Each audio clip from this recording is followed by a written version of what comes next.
I buckled into my seat, already dreading another boring conference trip. My husband Alex had been cool about it when I told him I was heading to New Orleans, but I could tell he wasn't thrilled. 10 years of marriage, and these work trips just kept piling up. As we took off, I stared out the window, watching Louisiana get smaller and smaller below. I was thinking about how much I'd miss Alex tonight when I spotted her. This woman sitting across from me with these amazing green eyes that practically glowed in the dim cabin light. She introduced herself as Harper, some advertising exec heading to the same conference. We got to talking about work stuff, hobbies, the usual small talk while the flight attendants did their thing. But there was just something about her. Maybe it was how she smiled or the way she actually laughed at my jokes, but I couldn't help wanting to know more. Then the plane hit some serious turbulence, like violent turbulence. We got thrown forward against our seatbelts, and without even thinking, I grabbed Harper's hand and held on tight.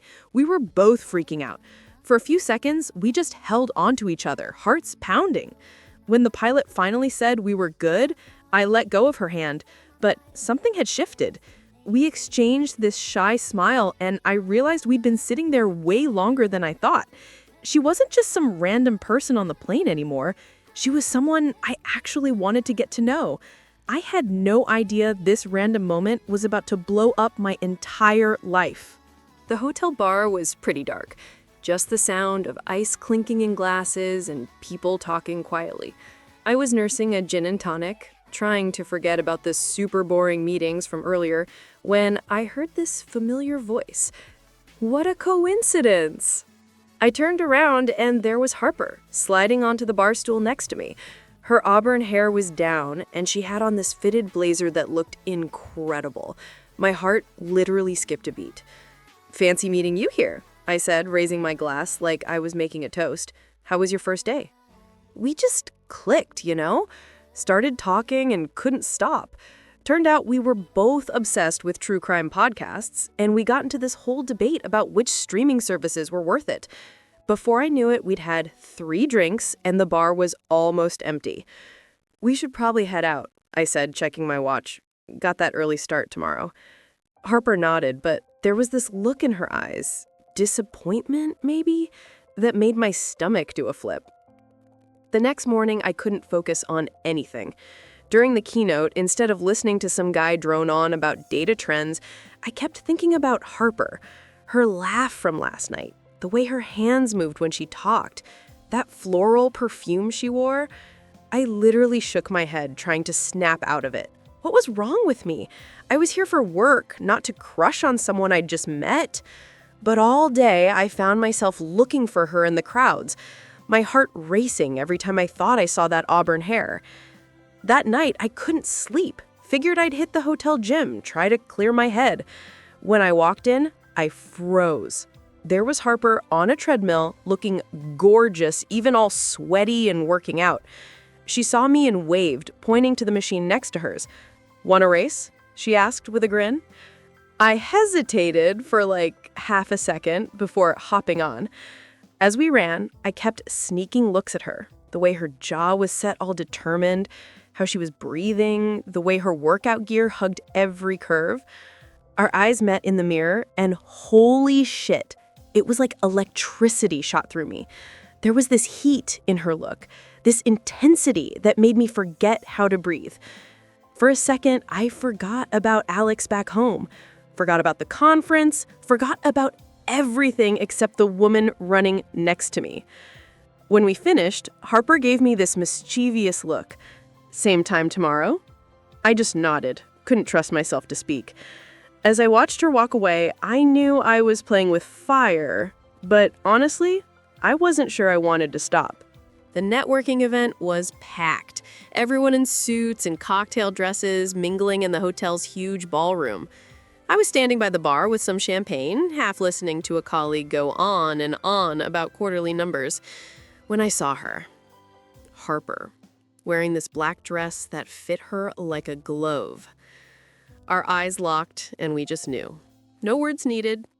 We made our excuses and got out of there fast. When we stepped into the hotel's garden, the cool night air hit us and the party noise faded away. "I've been thinking about you," Harper said quietly, her voice all low and husky. She moved closer, close enough that I could smell her perfume. Jasmine, and something else, something that was just her. My heart was pounding. "Me too. I can't get you out of my head." We stood there, the tension between us insane. Then Harper leaned in, slow and deliberate. Her lips touched mine, soft at first, testing the waters, then more urgent. I kissed her back, my body taking over, deepening the kiss. Everything else just disappeared. We were all over each other, hands everywhere, breathing hard. When we finally pulled apart, I was dizzy, my lips tingling. "Your room or mine?" Harper whispered, her green eyes dark. I didn't even hesitate. I took her hand and led her back inside.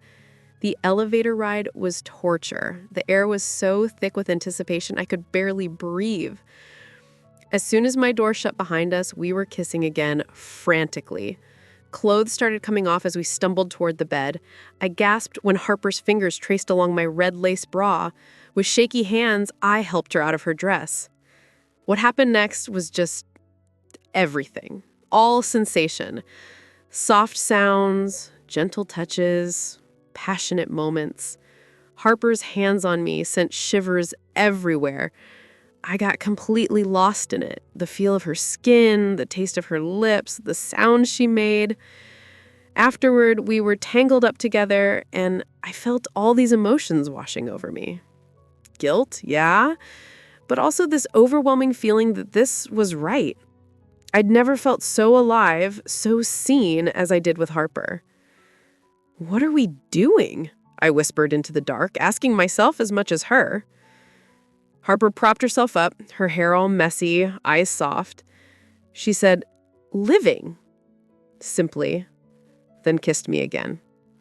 I knew right then that everything had changed. We'd crossed the line. There was no going back. As I fell asleep with Harper's body warm against mine, I couldn't make myself regret it. Morning came way too fast. Sunlight was streaming through the curtains I'd forgotten to close. As I woke up, reality hit me hard. I looked over at Harper, still sleeping peacefully next to me, and felt this mix of guilt and wanting. My phone buzzed. A text from Ryan, my husband's name was Ryan now, not Alex, saying good morning and how much he loved me.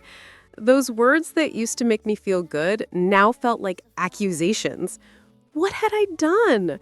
How could I look him in the face after this? But when Harper woke up and smiled at me all sleepy, my resolve just melted. The conference wasn't over yet, and the pull between us was too strong. I took a deep breath, leaned in, kissed her softly, pushed all thoughts of home and consequences to the back of my mind. For now, I'd just live in this moment. Screw the consequences. Later that morning, I woke up again with a start. Heart racing, sheets twisted around my legs. Reality hit me like a freight train. Memories of the night before flooded back. Harper's touch, her kisses, how perfectly our bodies fit together. I groaned and buried my face in the pillow. Guilt and desire were battling it out inside me. Part of me wanted to pretend it never happened, convince myself it was just some crazy dream. But another part, getting louder by the second, was loving every memory of those hours with Harper. Eventually, I dragged myself out of bed and stumbled to the bathroom to splash water on my face. Looking in the mirror, I barely recognized myself. My eyes looked darker, my skin paler. I looked haunted. I got dressed fast, avoiding mirrors. The less I saw of myself, the better. Downstairs, Harper was in the lobby drinking coffee, looking fresh and amazing despite how late we'd been up. "Hey," she said softly, smiling. "How you doing?" I shrugged, feeling like I was drowning. "I guess we need to be careful," I muttered, trying to process everything. Harper nodded. "Absolutely. We should keep this between us for now." I swallowed hard. She was right, but God, I wanted to shout it from the rooftops. to be freed to love her openly. No fear, no judgment. Over the next few days, we grabbed moments whenever we could. Quick touches in hallways, secret kisses in elevators. Every touch sent shivers through me, but the guilt kept eating at me. One night at the hotel bar, Harper reached under the table and started stroking my leg. I jerked so hard I almost spilled my martini. "Sorry," she mouthed, laughing quietly. "Couldn't help myself." My pulse went crazy as her hand moved higher, fingers tracing patterns on my thigh. It was like a slow fire building. Then my phone buzzed. I groaned when I saw Ryan's name. His text was simple. "Good night, my love. Missing you." Harper's hand stopped, sensing something was wrong. "Everything okay?" she asked quietly. I took a deep breath, tears starting to sting my eyes. "Yeah, fine, just my husband." Her expression softened. "I'm sorry," she said. "This isn't easy for either of us, is it?" I shook my head, feeling overwhelmed. "No, it's tearing me apart." Harper took my hand. "We'll figure this out," she promised. Walking back to our rooms together, arm in arm, I couldn't help wondering where this was all going. Would we find a way to make it work? Or would all these secrets destroy us? One thing was for sure, nothing would ever be the same. As the conference wrapped up, I started dreading going home. Harper and I traded numbers, our fingers touching as we typed. "You know, I really liked getting to know you," Harper said, her voice low. "Want to grab dinner sometime?" I felt this rush of excitement mixed with fear.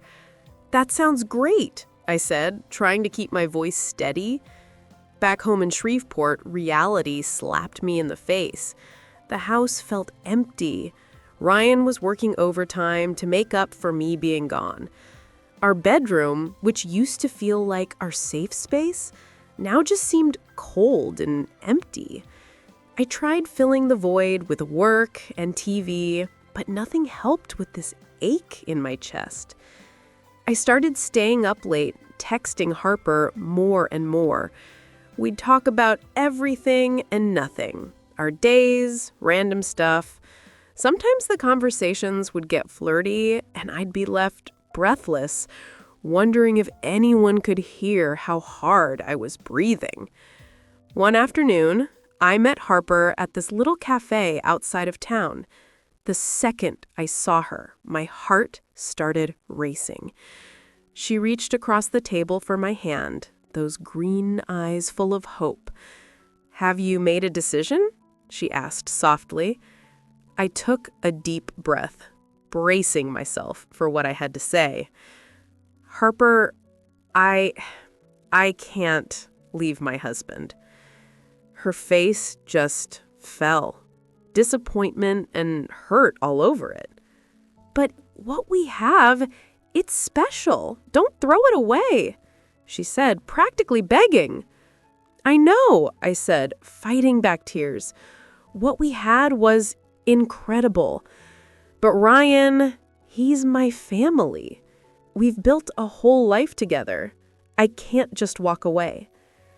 Harper nodded slowly, her eyes getting all shiny with tears. "I understand," she whispered. "I hate it, but I get it." We sat there in silence for a minute, everything just heavy in the air. Finally, Harper leaned forward and put her hands on my face. Can I kiss you one last time?" I hesitated. I knew I should say no, but the pull between us was still so strong. I nodded and closed my eyes as Harper kissed me goodbye. Walking away from that cafe, I felt this weird mix of sad and relieved. I was closing the door on this passionate, exciting chapter, but maybe I was also opening up the chance to fix what I'd almost destroyed. At home, I found Ryan on the porch, staring at the sunset. I sat down next to him, our shoulders barely touching. I ended it. I said quietly, "For good." Ryan looked at me, searching my face. "You sure that's what you want?" I nodded and reached for his hand. I want us, Ryan. I want to fight for our marriage, if you'll let me. He was quiet for what felt like forever. I held my breath, waiting. Finally, he pulled his hand away. His eyes were cold. It's too late. I've already called a lawyer. The world just stopped. What? Ryan, no, please, we can work this out. He stood up, his face showing all this pain. No, we can't. You broke us, Eden. Some things, once they're broken, can't be fixed. He walked back into the house, leaving me alone on the porch. I felt the full weight of what I'd done crash down on me. I'd gambled everything on some temporary passion, and now I'd lost it all. In that moment, I got it. The real cost of my choices. I'd lost the love of my life, my partner's trust, the future we'd planned together. And for what? A few stolen moments of excitement. As the sun set, casting long shadows across the yard, I sat there alone with all my regrets. The life I knew was over, destroyed by my own hands. As night fell, I wondered if I'd ever be able to pick up the pieces and start over. One thing was certain. Nothing would ever be the same again. And I had no one to blame but myself.